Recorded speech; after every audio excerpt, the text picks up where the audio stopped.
गुरुर्ब्रह्मा गुरुर्विष्णु गुरुर्देव महेश्वर गुरुर्साक्षात् परं ब्रह्म तस्मै श्री गुरुवे नमः। वसुदेवं सुतं देवं कंसचाणूरमर्दनं देवकी परमानन्दं कृष्णं वन्दे जगद्गुरुम्।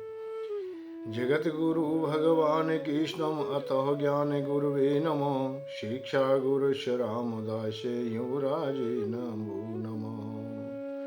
नारायणं नमस्कृत्यं नरं चैव नरोत्तमं देवीं सरस्वतीं व्यासं ततो जयमुदीरये।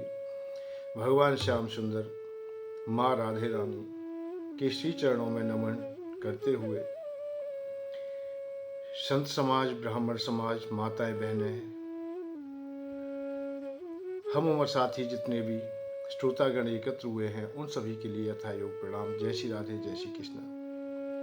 श्रीमद् भागवत कथा पर आधारित भक्ति ज्ञान वैराग्य में प्रवचन श्रवण करने से पूर्व समस्त श्रोतागण अपने अपने इष्ट गुरुओं के लिए सत प्रणाम करेंगे, इष्ट देवताओं के लिए भी नमन करेंगे और अपने अपने पितृगणों को भी हृदय से याद करेंगे जो कभी हमारे संबंधी रहे। आज उनसे बिछड़े हुए हमें वर्षों व्यतीत हो चुके हैं, ना जाने किस अवस्था में हैं, ना जाने किस लोक में बसते हैं। जैसी भी अवस्था में हों, श्रीमद् भागवत कथा के श्रवण करने से जो हमें आनंद की अनुभूति हो रही है वो उन्हें भी प्राप्त हो, उन्हें भी प्राप्त हो, उन्हें भी प्राप्त हो। जय श्री राधे, जय श्री कृष्ण। श्रीमद् भागवत कथा दिव्य और आनंदमयी पावनमयी कथा राजा परीक्षित श्रवण कर रहे हैं। और जब से भगवान श्याम सुंदर का माधुर्य चरित्र प्रारंभ हुआ है, अब उनके हृदय में कोई भी जिज्ञासा नहीं है। वो तो केवल अंजलि फैलाए हुए बैठे हैं कि मेरे सतगुरुदेव जितना भी मुझे अमृत बरसा देंगे उतना ही मैं पान कर लूंगा। क्योंकि माधुर्य चरित्र जब प्रारंभ हुआ है तब से उनके हृदय की सभी वेदनाएं समाप्त हो गई हैं। अपने को बड़भागी मानने लगे हैं कि मुझे ऐसा आनंदमय चरित्र सुनने को मिल गया है। श्रीमद् भागवत कथा बहुत ही महत्वपूर्ण एक शास्त्र है। ये केवल उन्हीं के लिए नहीं है जिनके पास देह है। यही एक ऐसा शास्त्र है जो प्रमाणित करता है, ऐसा दिव्य पुराण है कि जिसके द्वारा हम लोग जिनके पास देह नहीं है उनको भी शांति का मार्ग दे देते हैं। और श्रीमद् भागवत कथा सुनना जो चाहता है, श्रवण करता है, उससे केवल इतनी ही बात है कि राजा परीक्षित के हृदय को थोड़ा पहचान के देखिए, उनको समझ के देखिए। 7 दिन की कथा में उनको किस प्रकार से विकार रहित कर दिया जाता है अथवा बैरागी कर दिया जाता है या बैरागी हो जाते हैं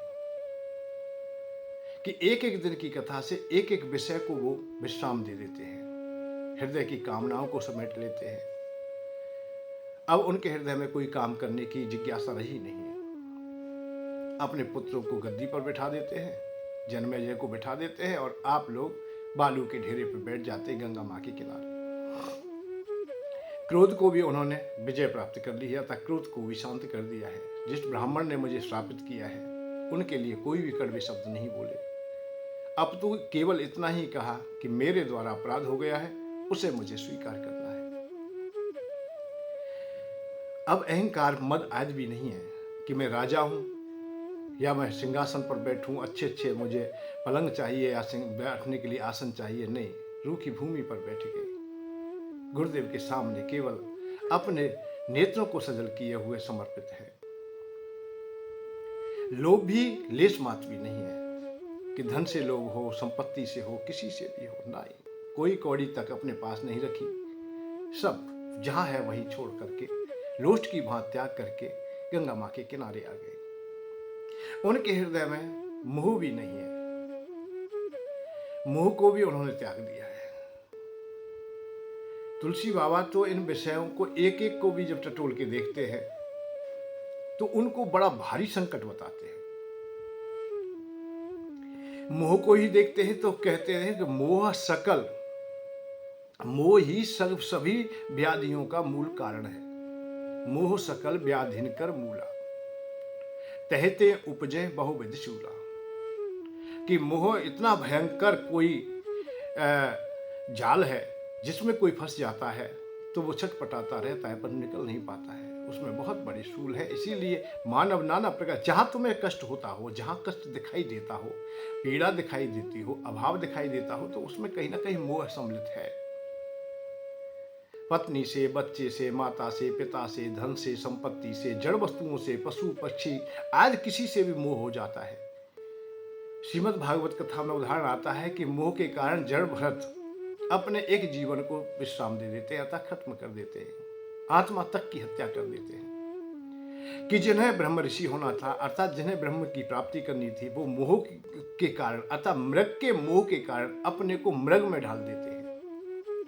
क्योंकि हमारे हृदय में जो चिंतन होगा, जो कामनाएं होंगी, और अंतिम समय में यदि वो कामनाएं हमारे हृदय में बनी रहीं, तो हम उन कामनाओं को प्राप्त करने के लिए पुनः जीवन धारण निश्चित करेंगे, क्योंकि वो हमारी इच्छा है। महाराज जड़ भरत मृग के मुंह में केवल मृग का ही चिंतन करते थे। उस समय जब मृग चला गया है तो वो केवल यही सोचते थे कि कैसा मृग है, मेरा कितना सुंदर मृग था, मैंने पुत्रों से भी ज्यादा प्रेम किया है, ना जाने कहाँ होगा, कोई हिंसक पशु ना खा जाए, मेरा तो जीवन सब अधूरा ही हो गया। और इस विचार करते करते अपने देह का त्यागन कर देते हैं। तो शास्त्र प्रमाणित करता है कि किंवदंती सत्या मति सा गति भवेत। ये किंवदंती सत्य है कि जैसी मति होती है ऐसी गति हो जाती है। तो जड़ भरत स्वयं मृग बन गए।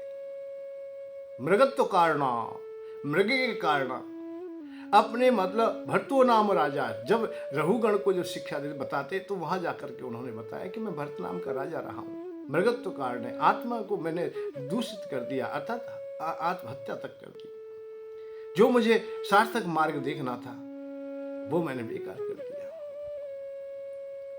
तो मोह के कारण बहुत अवस्थाएं आ जाती हैं, हमें कहीं ना कहीं लोभ हो जाता है। लोभ और मोह वैसे नजदीक ही बहुत हैं। लोभ पाने की इच्छा हो और मिल जाता है, जब छूटना चाहता है तो वो छोड़ते नहीं, वो मोह हो जाता है। पाने की इच्छा तो लोभ है और छोड़ नहीं पाते, पा करके वो मोह है हमारा, उसे हम पकड़ बैठते हैं। लोभ और मोह दोनों एक साथ आ जाए, भाई मिल गई वस्तु, प्यारी वस्तु तुम्हें मिल भी गई है और मोह में परिणत हो गई कि अब हम किसी को नहीं देंगे इसे, ये तो केवल हमारी है। परंतु ये प्रकृति का नियम है, इसलिए ये दुखदाई है। जो मिल गया है तुम्हें, पत्नी मिल गई है, पत्नी छूटना चाहती है तो कष्ट होगा क्योंकि मोह ज्यादा है तुम्हें। पुत्र मिला है, अब मोह मिल गया है, यह छूटता है तो कष्ट होता है। धन मिला है, छूटता है तो कष्ट होता है। अंत में आते शरीर मिला है और शरीर भी यह छूटता है तो कष्ट होता है, ये निश्चित है। तो परंतु प्रकृति की क्रिया क्या है कि जो मिला है, कुछ भी मिला है तुम्हें, जहां आए हो, प्राकट हुआ है, तुम्हारा जन्म हुआ है तो जाएगा निश्चित। घर मकान दुकान, माता पिता भाई बंधु स्वयं, और ये शरीर भी मिला है, इसलिए तो कहा गया है कि शरीर भी तुम्हारा निश्चित जाएगा, इसे कोई नहीं रख सकता है। वैसे आप समझ नहीं पाते, जा तो रोजाना रहा है। जब हम बचपने में थे उस शरीर को याद कीजिए, उस शकल सूरत को याद कीजिए, उस अवस्था को याद कीजिए, वो तो याद भी नहीं आती। कोई फोटो भी दिखा देता है तो हो सकता है हम पहचान भी ना पाए कि ये हमारा है, क्या हम ही थे ये?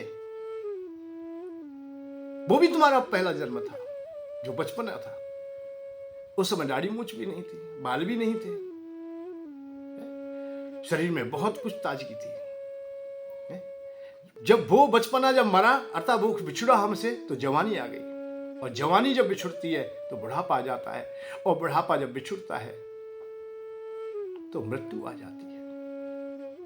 अब बात इस बात की है कि जो बचपना बिछुड़ा था उस समय तो हमें पता ही नहीं चला किस समय बचपना हमारा खो गया।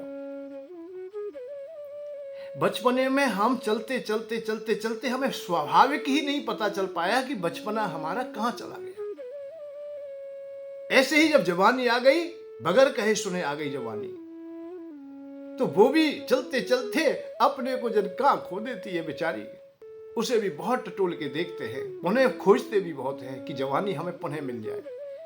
हम वैद्यों के पास जाते, डॉक्टरों के पास जाते, संतों के, महात्माओं के, जहाँ जहाँ हमें ये आशा मिलती है कि ये हमें जवानी दे सकेंगे, ये हमें सुखी बना सकेंगे, ये हमारे जीवन को पुनः तरो और ताजा कर देंगे, उनके पास हम जाते हैं।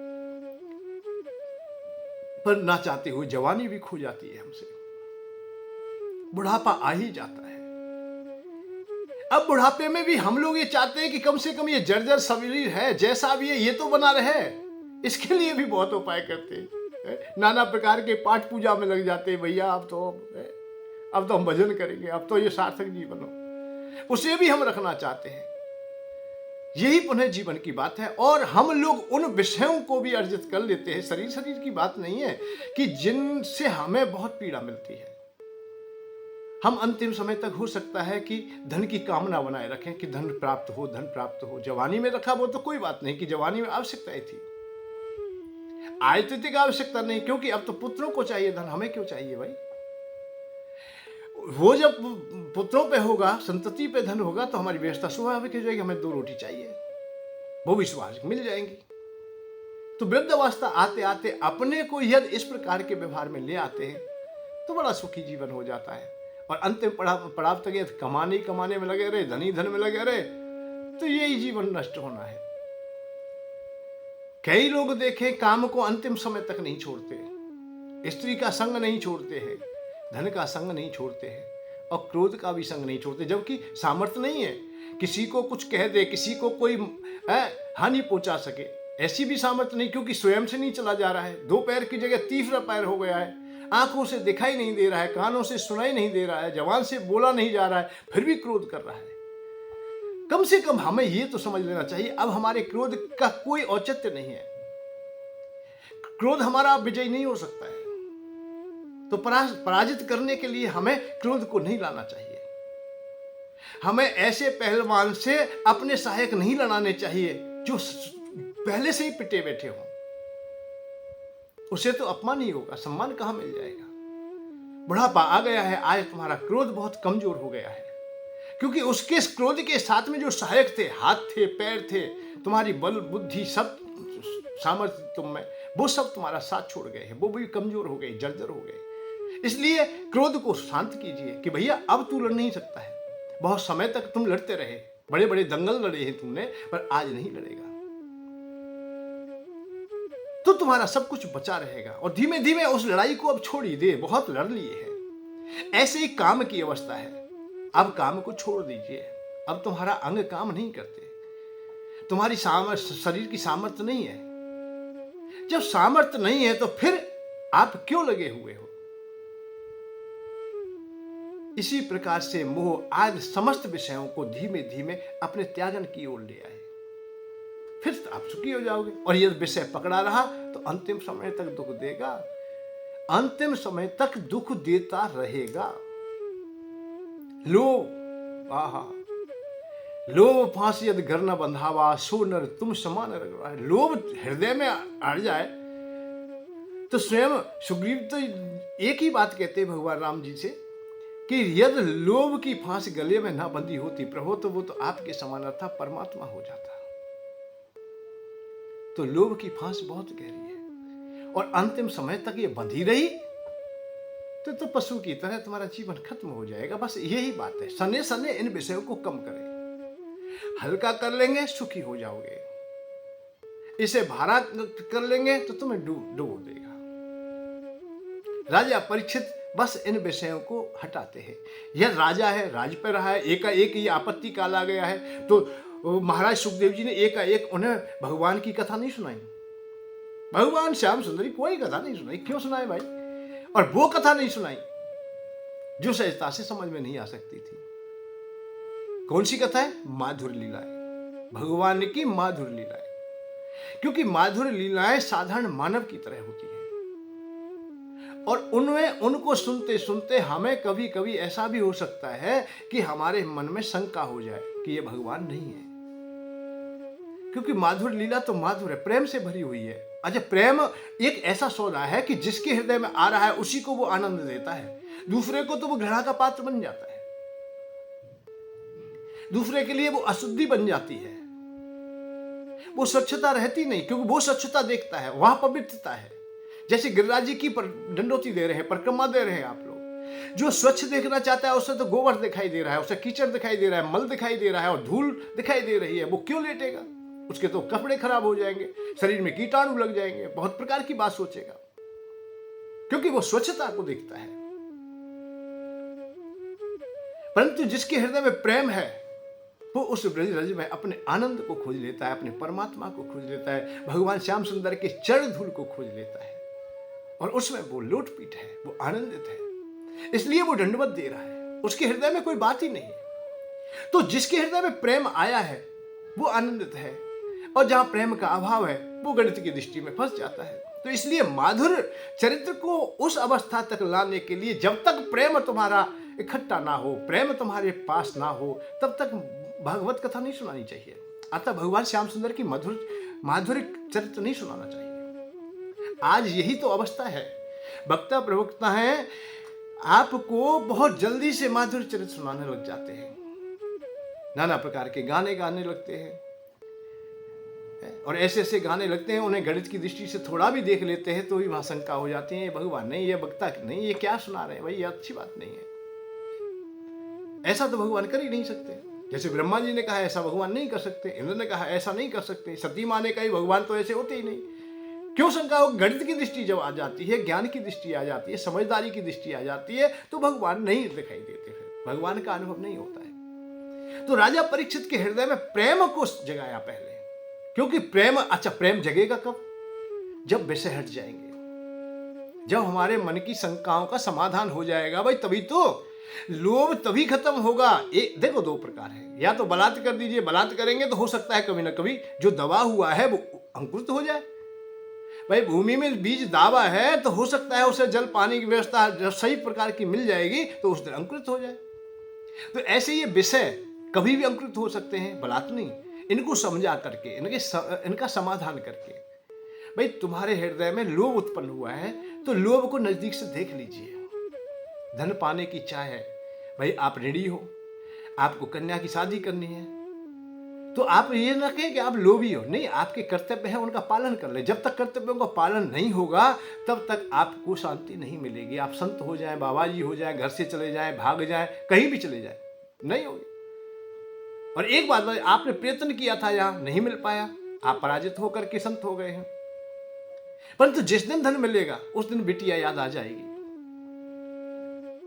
जिस दिन धन तुम्हें मिलेगा उस दिन वो ऋण भी याद आ जाएगा कि तेरे ऊपर ऋण है रे।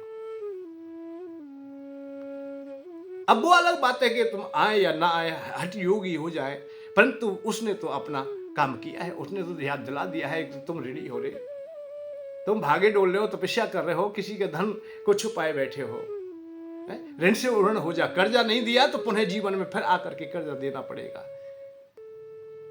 तो जब तक हम लोग इन विषयों को संतुष्ट ना कर देंगे या संतुष्ट नहीं हो जाएंगे तब तक नहीं भाई। कोई संबुद्धि विवेक के द्वारा संतुष्ट हो जाता है, कोई इन्हें प्राप्त करके हो जाता है, पर होना पड़ेगा। नहीं हुए तो तुम्हारा पशु के समान जीवन चला जाएगा। फिर तो तुम्हें ना तो यह कुछ मिला, ऐसा न विद्या तपो न दानम ज्ञानम न शीलम गुणो न धर्म, फिर कुछ है ही नहीं तुम्हारे पास। ते मेरे तो लोका, फिर तो यह भूमि पर क्या है? भूर्भाव भारभूता मृगस्य रूपे मृगस्य चरंती, केवल मृग के समान आप लोग चलने वाले पशु मात्र हो गए। भूभार भूता, भूमि पर भार हो गए तुम। और भार में क्या है? केवल पशु के समान। जब ऐसी संज्ञाएं हमारे विद्वान लोग दे देते हैं कि भाई यश भी नहीं कमाया, तुमने दान पुण्य नहीं किया है, धर्म नहीं किया है, कोई काम नहीं किया है, फिर क्या रहा? फिर तो कुछ विशेष करके नहीं होता है। तो इसलिए आप लोग पहले श्रीमद् भागवत कथा श्रवण करने से पूर्व पहले जाने समझे। और भगवान ने भी यहाँ सबको, देखिए माधुर्य लीला में यही बात नहीं, उन्होंने करके बताया है कि हमें ऐसा करना चाहिए। गीता जी में जो उन्होंने कहा कि मम वर्तानुवर्तन्ते मनुष्य पास सर्वसा, मैं जैसा बरतूंगा, जैसा करूंगा ऐसे लोग करेंगे, इसलिए वो सब काम करते हैं। जब मथुरा में कंस आदि का वध हो जाता है तो एक दिन बैठ करके देवकी और वसुदेव जी विचार करते हैं कि हमारे पुत्रों ने अब तक ग्वाल बालों का संग किया है, गोचारण किया है, कहीं अच्छी शिक्षा प्राप्त नहीं की है, परंतु यह संतति पढ़ी लिखी ना हो, अल्प बुद्धि हो जाए, मूर्ख हो जाए, धूर्त हो जाए तो माता पिता की बदनामी होती है इसमें। और माता पिता भी वो श्रेष्ठ माने जाते हैं जो अपने बच्चों को अच्छी शिक्षा दिला देते हैं। माता शत्रु पिता बैरी ये न बालो पाठता, जो बच्चों को अपने को पढ़ाते नहीं, माता पिता शत्रु या बैरी का काम करते हैं। तो देवकी वसुदेव जी यही विचार कर रहे हैं कि दोनों बालकों को अच्छे गुरु के पास शिक्षा के लिए भेज दीजिए। और बात भी सत्य है। तुम्हारा कुल अच्छा हो, आप ब्राह्मण है या क्षत्रिय है, वैसे बहुत बढ़िया कुल है तुम्हारा, धनवान भी रहे, राजा महाराज के राजाओं के परिवार से रहे, बड़े बड़े अच्छे लोगों के परिवार से रहे, पढ़े लिखे भी है, ऐसे परिवार का संग किया है आपने। परंतु आपने शिक्षा अर्जित नहीं की। पिता तो तुम्हारे भाई जज साहब थे, बढ़िया बात है, वकील थे, बहुत अच्छी बात है, डॉक्टर थे, बहुत अच्छी बात है, राजा मंत्री थे, बहुत अच्छी बात है। पिता तो ठीक थे, की कुले नो विशाले नो विद्याहीनम देवता, परंतु तुम्हें विद्या नहीं प्राप्त हुई, आपने शिक्षा अर्जित नहीं की, आपने गुरुजनों का संग नहीं किया है, आप लोगों ने सही प्रकार के शिष्टाचार व्यवहार को नहीं स्वीकारा है। आपकी शिक्षा जब अधूरी है तो सब ना सोवती सभा मत दे। अरे अच्छा लगेगा नहीं, तू अपने साथियों में बैठेगा, किसी सभा में बैठेगा तो फिर कैसा लगेगा तू? बगलों के बीच में जैसे कोआ बैठ गया हो या हंसों के बीच में बगला बैठा हो, लग तो रहा है सुंदर सा परंतु वो बेकार है। जब बोलेगा तभी गड़बड़ हो जाएगी। कोयलों के बीच में कोआ बोल जाए, लग तो कोयल जैसा ही रहा है, परंतु जब बोलेगा खाओ ये का ये कहीं सब समझ जाएंगे कि ये तो बेकार है। कभी कभी तुमने देखे होंगे बहुत सुंदर राजकुमार देखे होंगे, बड़े बड़े अच्छे, शकल सूरत बहुत बढ़िया है, हष्ट पुष्ट भी है, कपड़े भी बढ़िया पहन रखे हैं, कोट पैंट पहन रखा है, बढ़िया टाई लगा रखी है, बढ़िया है, और बता भी रहे कि ये ऊंचे राजकुमार उस परिवार से है, पर जब बोलता है तो बाणी बता देती है कि कितना योग्य है, कैसा है ये। तो उसे कोई पप्पू कहता है, कोई मूर्ख कहता है, कोई धूर्त कहता है, कोई अज्ञानी कहता है और दुर्भाग्य कहते हैं, बहुत बात होती है। अब कुल तो बढ़िया है, पैसे वाला है, बड़ा राजा महाराजा कर है, परंतु उसमें मूर्ख पैदा हो गया, तब क्या हुआ? विद्या के बगैर नहीं, की कुले नो विशाले नो विद्याहीन। इसलिए कुल के कारण तुम श्रेष्ठ नहीं हो। केवल आप लोग अपने को मान लें कि हम तो ब्राह्मण कुल में जन्म लिया है, हमने क्षत्रिय कुल में जन्म लिया है, कोई बढ़िया कुल है तुम्हारा, है, पिता लोगों को बहुत सम्मान मिला है, तो आप लोग ये विचार कर लें कि अब तो हम उसी से नहीं नहीं नहीं नहीं, ऐसा नहीं चल पाएगा। विद्या ही श्रेष्ठ है, विद्या ददामि विनय, विद्या ही तो है जो हमें विनयशील बनाती है, हमें मानवता देती है, हमें श्रेष्ठता देती है। याति पात्रताम, अतः विद्या पात्र बना देती है। और जिसको पात्र बना देती है, जो पात्र है, उसे सब कुछ मिल जाता है। इस दुनिया में विद्यावान को ही सब कुछ मिलता है, क्योंकि वो पात्र है। भाई आप लोग देखते हैं कि किसी को नौकरी मिली अच्छी उसे तनख्वाह मिलती है, पैसा मिल जाता है, उसकी जीविका बहुत बढ़िया चल रही है, मान सम्मान भी हो रहा है, परंतु विचार कभी किया है कि क्यों मिला है उसे ये? क्योंकि उस नौकरी का वो पात्र था, वो पढ़ा लिखा था, उसने अपने को उस अवस्था में लाया, योग्यता अर्जित की उसने। जब पात्र है तो उसको कुछ ना कुछ मिल जाएगा। एक उदाहरण और आता है संतों का कि तुम्हारे पास पात्र हो तो सब कुछ ठीक है, और पात्र नहीं है, भाई बहुत लोग संत देखेंगे कमंडल साथ में रखते हैं, डिब्बा साथ में रखते हैं ना, कमंडल अपने में क्यों रखते हैं? कि भाई कहीं प्रसाद मिलता है, कहीं दूध मिल जाता है, कहीं खीर मिल जाती है खाने के लिए, तो वो कमंडल में ले लेते हैं। और जहां अच्छा साधन होता है, जहां अच्छी व्यवस्था होती है, वृक्षों की छाया होती है, जल की व्यवस्था होती है, वहां बैठ के पा लेते हैं। तो पात्र से क्या लाभ हुआ है कि उसको वहां कोई परेशानी नहीं हुई लेने में। भाई भूख है, ले लिया है, अपने एक जगह बैठ कर खा लिया, तो स्वच्छता भी रही, पवित्रता भी रही, और भूख भी मिट गई। अच्छा, अब किसी के पास पात्र नहीं है पर भूख है, तो वो क्या करेगा? अंजलि आगे कर देगा, हाथों को पसार देगा, हाथ में खीर रख दी, अब बताइए क्या करे? अब कहां तक जाए उसे लेकर के? क्या करेगा? कुछ टपक रही है, कुछ गिर रही है, फिर खड़े खड़े खा रहे, दोनों हाथ गिर गए, दोनों हाथों में ही अंजलि बनी हुई है, चाट रहा है, हाथ सने हुए हैं, निर्लज्जों की भांति क्रियाएं आ जाती हैं। अब बताइए उसे क्या क्या कहेंगे? पात्र नहीं है तो अपात्र हो जाता है, और जिसके पास पात्र है वो सुपात्र हो जाता है। जहां पात्र नहीं है वो अपात्र ही नहीं, वो कुपात्र तक आ जाता है, कुक्रिया जुड़ जाती है उससे, क्योंकि उसे देख के दूसरे लोगों को भी घृणा हो रही है कि ये कैसा है, खड़े खड़े खा रहा है, माखी भिनक रही है, फिर अच्छा नहीं लगता है। वहां पवित्रता स्वच्छता दोनों ही चली गई, और जिसके पास पात्र था वहां स्वच्छता भी थी, पवित्रता भी थी, विशेष पवित्रता आ गई उसके पास जो पात्र है। तो विद्या हमें पात्र बनाती है। पात्रत्वाद धना धनम धना धनमाप्नोति, अर्थात पात्र को क्या मिलता है, पात्र को क्या मिल जाता है, धन मापनोति, धन मिल जाता है। और धनाद धर्म तत्सुख, अर्थात धन से क्या होता है, धर्म हो जाता है। धन मापनोति धनाद धर्म तत्सुख सुखम, अर्थात धन जिन्हें मिल जाता है वो फिर धर्म करते हैं और धर्म से सुख मिलता है। कैसी सीढ़ी है ये भाई? आप लोग शिक्षा अच्छा विद्या अर्जित कर लेते हो, जब तुम्हारे पास कला है, विद्या है, काम है, ये समझिए काम है तुम्हारा, काम है तो अर्थ मिल गया है, अर्थ मिल गया है तो फिर धर्म मिल गया है, और धर्म मिल गया है तो शांति मिल गई, अर्थात मोक्ष मिल गया है। ये चारों पदार्थ तुम्हें सुगमता से मिल जाते हैं। कब? जब तुम पात्र हो जाते हो। पात्र होंगे विद्या से, और विद्या तो वो वरदान है प्रभा से। अरे कहीं दूर भी चले जाएं, कोई अपने घर में भी ना हो, दूर चले जाएं। सर्व विद्या सर्वज्ञ जगतु गुरु, विद्या तो बहुत कुछ है। कामधेनु गुणा विद्या, कामधेनु गाय के समान है। अकाले फलदायिनी, अकाल में भी फल देती है। दुनिया भूखी मर रही हो और ज्ञानवान पुरुष हो, फिर भी अपनी दो रोटी तो कहीं ना कहीं से पाई लेगा, वो कहीं ना कहीं से व्यवस्था कर ही लेगा। प्रभा से मात्र सदृशी, देश से बाहर चले जाते हो तो माता के समान तुम्हारी रक्षा करती है, तुम्हारी उदर की पूर्ति करती है। क्या? विद्या, शिक्षा। तो इसलिए शिक्षा पर विशेष ध्यान दें। अब शिक्षा केवल ये नहीं है कि धन कमाने की शिक्षा कहते हो, इसमें बहुत चीजें जुड़ी हुई। भाई धन कमाने की कोई शिक्षा सीखे, जैसे आजकल बालक पढ़ रहे हैं, बड़ी बड़ी डिग्री प्राप्त करते हैं, पर नौकरी लग गई तो ठीक है, और नहीं लगे तो वो 2 पैसे के नहीं, किसी भी काम के नहीं, क्योंकि उनके पास ना शिष्टाचार है, ना व्यवहार है, ना संस्कृति के बारे में जानते, और ना किसी काम के बारे में जानते हो।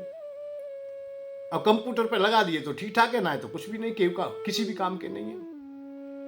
तो इससे नहीं कहते, इसीलिए हर कला को, हर व्यवस्था को जानना चाहिए। आपत्ति काल में हम लोग गुरुकुलों में क्या सिखाया जाता कि आपत्ति काल में राजकुमारों को भी ये शिक्षा दी जाती थी कि उन्हें पैदल चलाया जाएगा, उनसे सशरीर काम लिया जाएगा, उनसे मेहनत कराई जाएगी, नंगे पैर चलाएंगे, क्योंकि कांटे और पत्थरों पर चलना पड़ सकता है।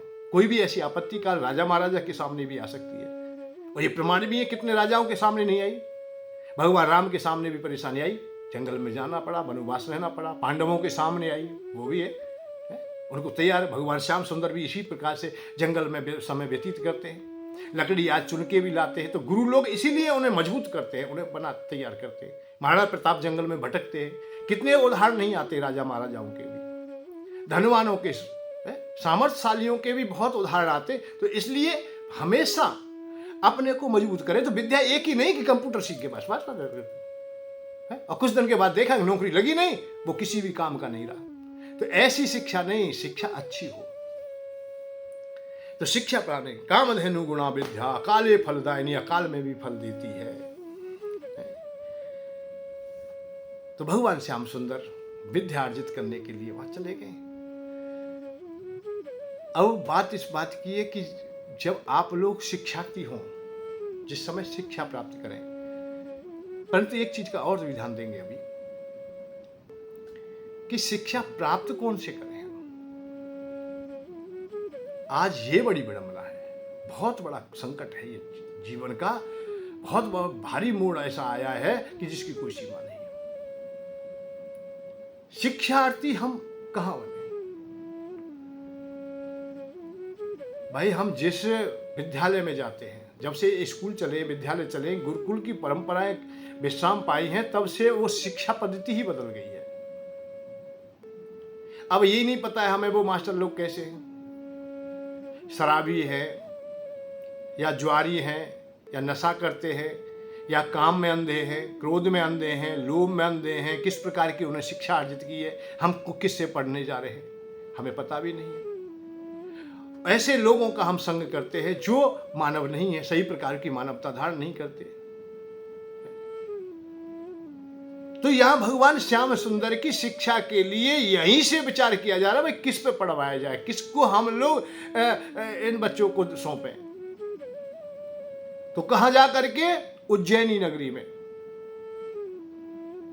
अरे गुजरात की बातें छोटी मोटी नहीं है, मध्य प्रदेश गुजरात अच्छी बात है। उज्जैन नगरी गई।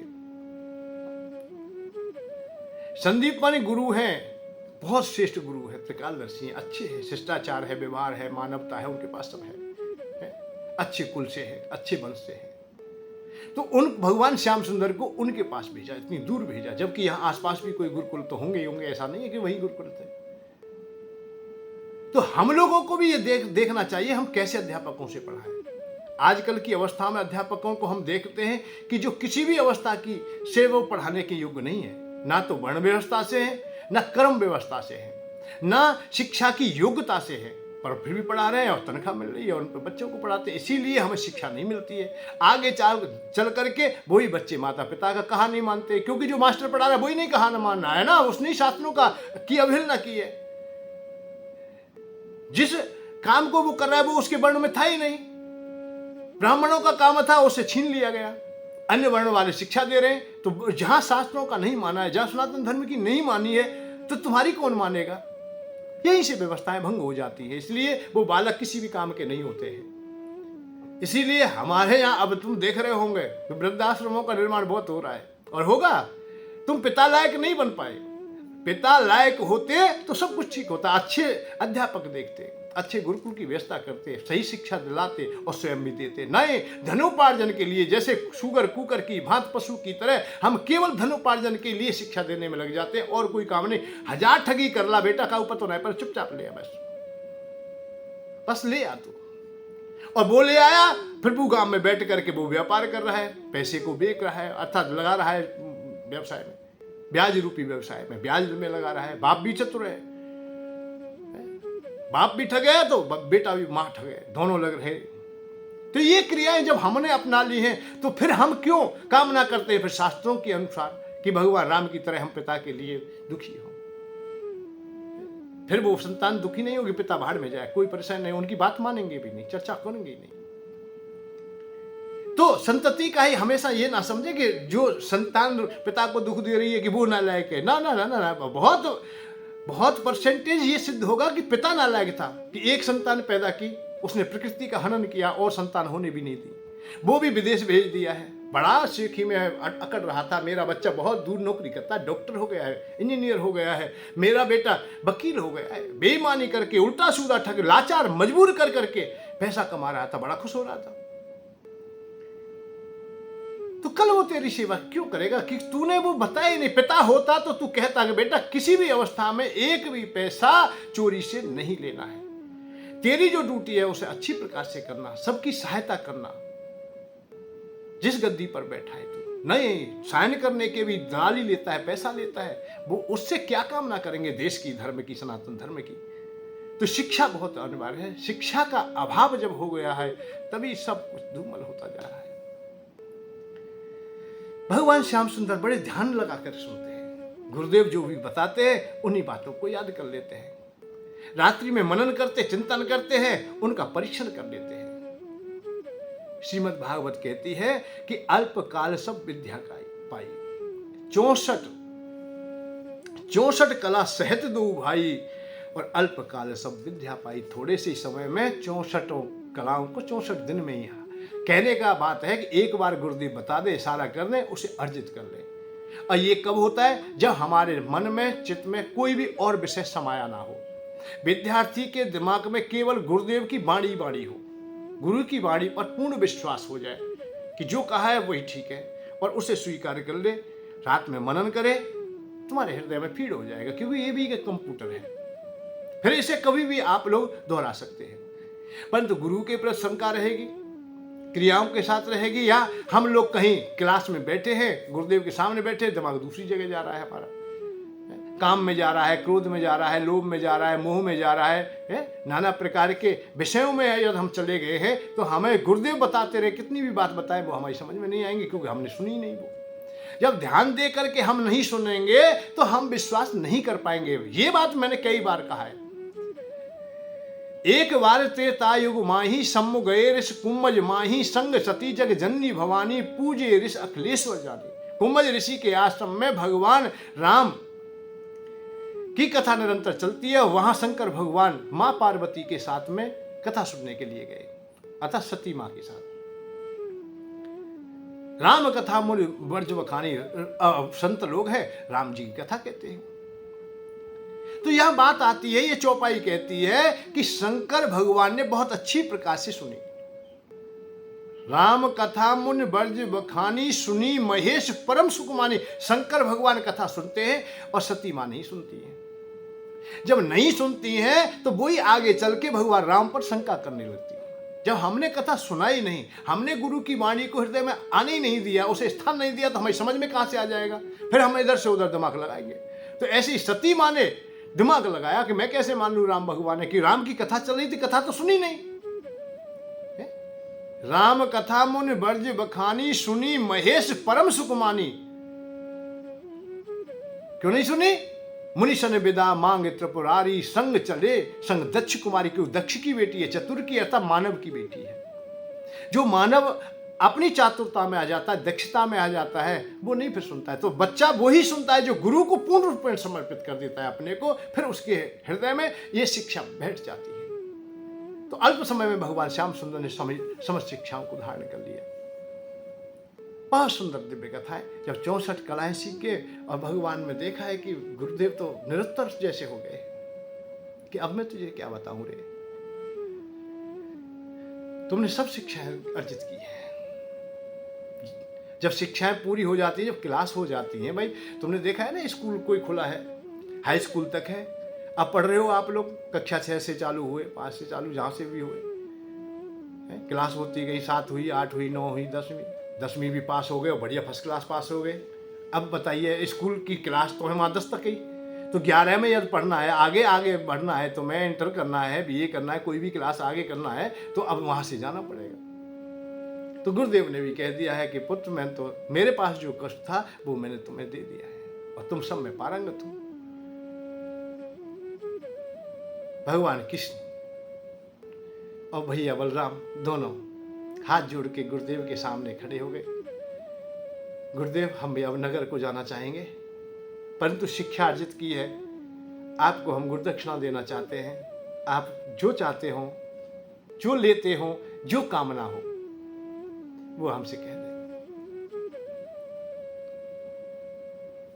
गुरुदेव तो सहज हो गए, कह तो दिया है क्योंकि भाई कर्तव्य का पालन करना है, परंतु गुरुदेव को शिक्षा देते देते ये अनुभव हो गया, ये भगवान है। और ये भी साथ साथ में धीमे धीमे विषय अर्जित हो जाते हैं। ये विषय भी वैसे बहुत काम के, तो यहाँ थोड़ा सा मोह उत्पन्न हो जाता है। ये लोभ तो रहता है, ये मोह हो गया कि ये बने रहे यहाँ दोनों, और जितने दिन रहेंगे उतने दिन हमें आनंद मिल रहा है। सब बालक खुश हैं, सब विद्यार्थी खुश हैं और गुरु माता भी खुश है। गुरु माता उस दिन से रोती नहीं है, बिलखती नहीं है, जब से राम और कृष्ण आए हैं। तो इशारा कर दिया, आप गुरु माता से ही ले लीजिए, मांग ली, बता दीजिए वो नहीं कुछ चाहिए, मुझे तो कुछ नहीं चाहिए, मुझे आप जैसे शिष्य मिले, इससे बड़ा भागी मेरे समान कौन होगा। भगवान कृष्ण और बलराम भैया दोनों गुरु माता के सामने गए। माँ, गुरुदेव कह रहे हैं कि हमारी शिक्षा पूर्ण हो गई है, हम जाना चाहते हैं, गुरु दक्षिणा में हम कुछ देना चाहते हैं, आप मांग लीजिए। गुरुदेव ने आपके ही लिए इशारा किया है कि गुरु माता जो चाहती हैं वो मांग लेंगी। मां तो एकाएक अवाक हो गई और मुंह फेर के बैठ गई। जब भगवान कृष्ण ने मां को टटोला, मां क्या बात हुई? आंखों में आंसू थे, एकाएक आंखों से आंसू ढरकते हुए कपोलों का सारा लिए हृदय में समा गए। मां, क्यों, क्या बात हुई? हे कृष्ण, तुम और राम दोनों आए हैं, तब से मेरे हृदय को बहुत शांति मिली है, क्योंकि मैं एक जननी हूं, मैं मां हूं। मेरा भी एक पुत्र था, वो प्रवास क्षेत्र में स्नान करने के लिए गया, परंतु वापस नहीं आया। मेरे हृदय में हमेशा उसका बिछोह सताता रहता है। केवल विधाता से मैंने तो यही कामना की थी, और जिस दिन से आप आ गए उस दिन से तो समस्त कामना ही मेरी समाप्त हो गई। मैंने आपको ही अपना पुत्र मान लिया, और आप जाने के लिए कहते हो और कहते हो कि कुछ शुल्क ले लीजिए। हम लोगों ने केवल इसलिए यहाँ आश्रम नहीं बनाया है कि हम वाणिज्य जैसा कोई व्यापार करें। अरे कृष्ण, मैंने तुम्हें अपना पुत्र माना है। हे माँ, माँ जब रोती है तो मेरा हृदय टूट जाता है। मेरे जैसा कौन अभागी होगा इस दुनिया में कि जिस माँ की कोख से मैंने जन्म लिया वो बेचारी रोती रह गई। मैं यशोदा माँ के आंगन में पला। जब कुछ बड़ा हुआ तो उसको भी छोड़ करके भी मथुरा चला गया। वो माता भी मेरी रोती रही। हे माँ, मैं बहुत अभागा हूं कि जिसे मैं अपने माँ स्वीकार करता हूं वो रोती है। मैं नहीं चाहता अब कि कोई मेरी माँ रोए। मैं सत्य कहता हूं, मैं तेरे आंचल को छोड़ के नहीं जाऊंगा। हे माँ, तेरी कोई कामना है तो मुझे बता दे। गुरु माता भी पपक पपक के रो पड़ी। अरे माधव, हम जननी है, हम माँ है, और माँ को पूर्णता तभी प्राप्त होती है जब वो संतति प्राप्त कर लेती है, हृदय से लगा लेती है। मैं बगैर संतति के नहीं जी सकती, मैं बगैर पुत्र के नहीं जी सकती। मैंने तुझे अपना पुत्र मान लिया है। अरे तुझे गुरुदेव एक दिन कह रहे तू तो भगवान है रे। यदि तू भगवान है तो मुझे मेरे पुत्र को दे दे। यदि तू भगवान है तो मेरे पुत्र को मुझे दे दे। मैं उसके सहारे से जी लूंगी। यही तेरी गुरुदक्षिणा होगी। माँ के आंसू पहुंच दिए। हे माँ, तू रोए ना। मैं प्रयत्न करूंगा, या तो मैं आपके पुत्र को, गुरु पुत्र को मैं ला के दूंगा। यदि ऐसा ना कर सका तो मैं शपथ खा के कहता हूं तुम्हारे चरणों को छोड़ करके मैं कभी ना जाऊंगा। मैं किसी माँ को ना रोने दूंगा। मैं किसी माँ को ना रोने दूंगा। भगवान श्याम सुंदर ने माँ के आंखों के आंसू पहुंच दिए। माँ, मैं जा रहा हूं।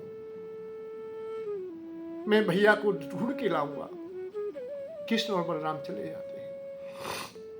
प्रवास क्षेत्र पहुंचते हैं, सागर के किनारे खड़े हैं। अब यहां से माधुर लीला के साथ साथ में ये ऐश्वर्य लीला चालू होती है।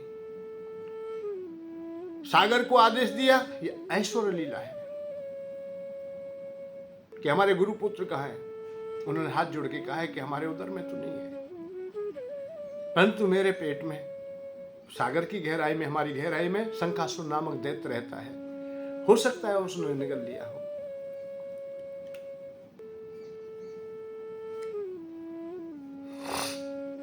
भगवान कृष्ण और भगवान बलराम भैया दोनों जहाँ ऐश्वर्य लीला का सहारा लेकर के जल की गहराई में उतर जाते हैं। शंखासुर जहाँ विश्राम कर रहा था वहीं उसे ठोकर से जगाते हैं और घमासान युद्ध होता है। अंत में भगवान श्याम सुंदर उन्हें खत्म कर देते हैं, पर उनके उदर में भी गुरुपुत्र नहीं मिले हैं। शंखासुर, शंख के रूप में जो असुर रहता है, वैसे उसका नाम पांचजन्य है।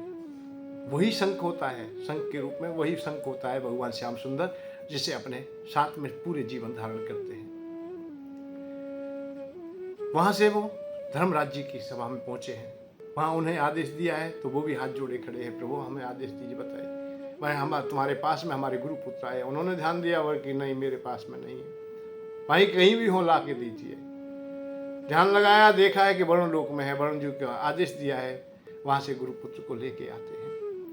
झाड़ियों के पीछे छुपाया हुआ सामने से कृष्ण और बलराम आ रहे हैं। गुरु माता गुरुदेव बैठे हैं। माँ एक बार उदासीन हो जाती है, पर खुश हो जाती है कि मेरा पुत्र नहीं आया, अब कृष्ण और बलराम नहीं जाएंगे, आश्रम में ही रहेंगे, मैं बड़भागी होंगी। पर नजदीक आए, प्रणाम किया, साष्टांग नमन किया है। हे गुरु माता, अपने पुत्र को तुम बुला लीजिए। माँ की कर्ण पुकार ही पुत्र को आपसे मिला देगी। माता और पुत्र दोनों मिल जाएंगे। माँ ने आवाज लगाई है, पिता ने आवाज लगाई है, बेटा पुनर्गति, बेटा पुनर्गति, बेटा पुनर्गति झाड़ियों से प्रकट होते हुए चले आ रहे। जैसा गया था, जैसा रूप था, जैसी सकल सूरत थी, जो अवस्था थी, उसी में पुनर्गति चले आ रहे। मां लिपट गई, पिता धन्य धन्य हो गए। ये अवस्थाएं जब हम देखते हैं, ये भगवान श्याम सुंदर की ऐश्वर्य लीला हमें सम्मिलित हो जाती है। ये भगवान के अलावा दूसरा कोई भी नहीं कर सकता, जिसके रूप का भी, जिसके स्वरूप का भी, जिसके वर्षों पहले जिनकी अस्थियों का भी पता नहीं है कहां है, और उसे उस अवस्था में ला दे, उसी विवेक के अनुसार ला दे, उसी गौणिकता के अनुसार ला दे, जो किया ना अब तक दिखलाया। जब गुरु से बेटा बुलवाया, गुरु माता किया मन चाहा, ब्रजवासी प्रभु हैं हरि हरि गोविंद हरि गोपाल हरि, जय जय प्रभु दीन दयाल हरि। भगवान ही कृष्ण परमात्मा है, साक्षात परम ब्रह्म है। ये भगवान की सामर्थ्य है। संतों में हो सकता है इतना गुण हो जाए, इतनी कलाएं आ जाए कि मरे हुए को जीवित कर दें, उनमें प्राण संचार कर दें, पर जिनकी अस्थियों का भी पता नहीं, सकल सूरत का पता नहीं है, जैसा का तैसा ला के देना, ये भगवान के अलावा किसी में सामर्थ्य नहीं है। सत्य बात है। भगवान श्याम सुंदर को हम लोग परमात्मा अस्वीकार न करें, ये अधूरापन हो जाता है। और भगवान कृष्ण ने तो हर जगह बताया है कि मैं ब्रह्म हूं, मैं परमात्मा हूं, मैं परमात्मा हूं, भाई मुझे समझिए। माता को बताया, गुरुमाता को बताया, अर्जुन को बताया, उदंग ऋषि को बताया, दादा भीष्म को, सबको जहां प्रमाण की आवश्यकता पड़ी थी, वहां भगवान कृष्ण ने ये कहा कि मैं परमात्मा हूं। समस्त धर्मों का त्याग करके अर्जुन से कह दिया कि तू मेरी शरण में आ जा, मैं तेरे पापों को सोख दूंगा, अतः खत्म कर लूंगा, तू मेरी शरण में आ जा, मैं तुझे अपना लूंगा। उन्हें जीवन तो जाता है, ये भोगों में ऐसा पड़ा हुआ है कि ये सुरक्षित नहीं रहेगा। मन पछतई वो अवसर बीते, बुझ न सकेगी विषय की अग्नि, बुझ न सकेगी काम की अग्नि, विषय भोग वो गीते, मन पछतई वो अवसर बीते। समय जाए फिर समय ना आवे, ना पावे नगदीते, मन पछतई वो अवसर बीते।